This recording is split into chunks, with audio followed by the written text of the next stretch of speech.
Namaste, sisters and brothers. Hearty welcome to Astha. Today we continue with consciousness, especially evolution of consciousness. So far we have covered how our mental activities, the role of the mind, the manas, how it contributes towards the evolution of consciousness. Secondly, we covered the aspects of intellect, buddhi, how intellect or buddhi plays its part in evolution of consciousness.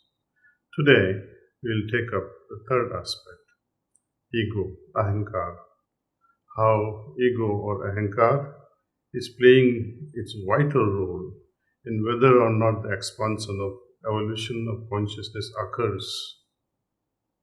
Ego is often seen as the bad guy by spiritual practitioners of all traditions. But ego is also essential for our evolution.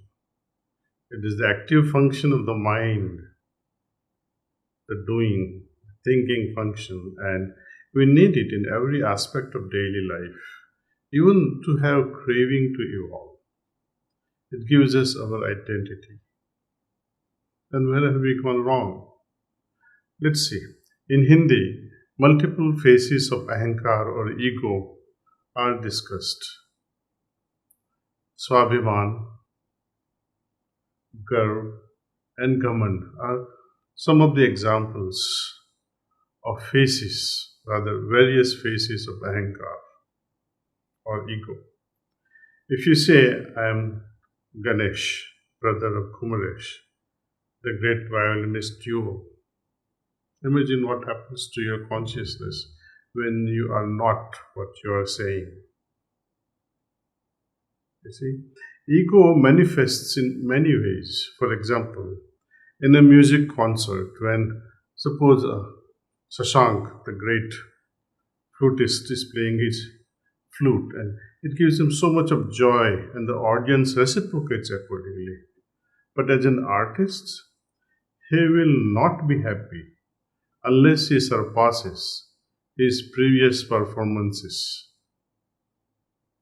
If I had my performance yesterday and today also I perform at the same level, I will not be happy. I like to surpass my yesterday's performance. The manifested ego makes me perform well, but to think that no one can play flute better than myself is not a welcoming manifestation of ego, that nobody is better in this whole city. I am the best. That is ahankar, which falls under the category of gamand, arrogance. Ego can be our best friend in helping us outperform our own past records if we are finely tuned within ourselves. If it is used wisely, like all other faculties, it serves us very well, like any other resource, but it is often misused, and this is what we commonly refer as being egotistical, arrogant. When ego is used for selfish purpose, we become arrogant and self-importance takes over. Whereas if we constantly refine the ego, consciousness develops very rapidly. What does it mean to refine the ego? How to? During our spiritual journey, as desires are dropped, we enjoy some level of freedom and joy. Haven't you seen it? We all have experienced. As we move further, there is this tug of war due to demand of absolute saranagati or anuprapanna. More and more of this anuprapanna, lesser will be the burden of ego. Now let me explain to you what this anuprapanna is all about. Anuprapanna, if you break this word down, anuprapanna, it has two parts. Anu means to follow. Prapanna It's Saranagati, surrender kind or submission with reverence.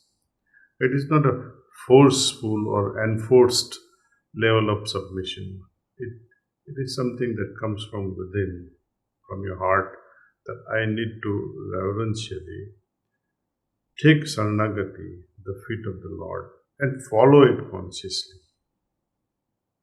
So what happens then under the circumstance when Lord is allowed to precede, then we will be completely rid of burden of my I-ness.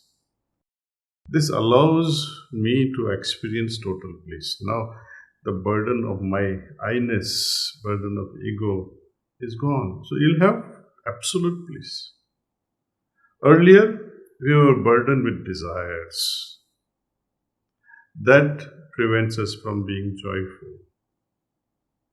Later, it is our ego that burdens us and that prevents us from enjoying bliss. You see the difference? Desires preventing joyful state and ego preventing blissful state. As one moves further on this journey beyond Sahasradal Kamal, one is no longer enchanted by bliss. Since even bliss feels like a burden. It is at this point that one renounces the nectar of bliss.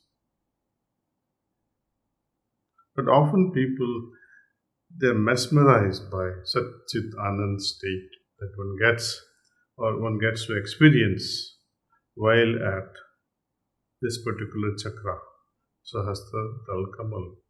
It somehow feels that you have achieved. It epitomizes your journey, a blissful state. It is easier to renounce the thorny desires because it pains you that how can I be still so low to be diseased by all these desires. But it's quite a different matter altogether when it comes to renouncing sweet nectar of bliss.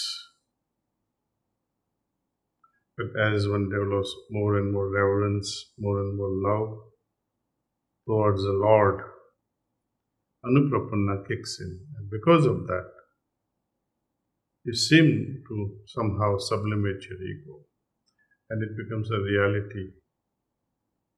All the sages of the world have valued this quality so highly that humility at any cost must be maintained. They insist that you must maintain this humility towards anyone we happen to be. My Guruji Maharaj, Pujya Babuji, in a very nice way of conveying this concept. He would say, that there is nothing wrong in thinking yourself to be great. You know what he said? That there is nothing wrong in thinking yourself to be great. But always remember, the other person in front of you is greater. Nothing wrong in thinking yourself to be great, but always remember that the person in front of you is greater. In this way, we can keep our ego in check. By refining the ego and becoming more and more sublime, humble, consciousness will expand infinitely. To the extent I am more and more humble, to that extent expansion of consciousness will happen.